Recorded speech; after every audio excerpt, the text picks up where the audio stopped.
இந்த முருகனுக்கு ரொம்ப உகந்தது இந்த கிருத்திகை விரதம் சொல்றாங்க இல்ல, அது எதனால அப்படி சொல்றாங்க?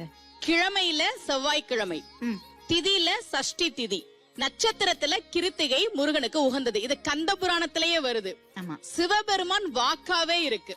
சிவபெருமான் சொல்றார், யாரெல்லாம் இந்த கிருத்திகைக்கு விரதம் இருக்கிறாங்களோ, எவரேனும் நுந்தம் பகல் இடை இன்னவன் நோன் தாள் இந்த விரதம் இருந்தாங்க அப்படின்னா தம் தம் குறை முடித்து பரம் தனை நல்குவோம். அவங்களுடைய குறையெல்லாம் தீர்ந்து நல்லா இருப்பாங்க, நான் வரம் தருகிறேன் என்று சிவபெருமான் வரம் கொடுத்த காரணத்தால் கிருத்திகை விரதம் என்பது முருகனுக்கு சிறப்புக்குரிய விரதமா இருக்கு. ஒரு வேல் கொடுத்தீங்க, சுடுவது சூடு, ஆமா, சுடுறத சூடுன்னு சொல்லுவோம். ஆமா, படுவது பாடு, நான் என்ன பாடுபடுறேன்றத படுற கஷ்டத்தை சொல்லுவோம். அது மாதிரி வெல்வதுதான் வேல் என்று மாறியது. சபாஷ்.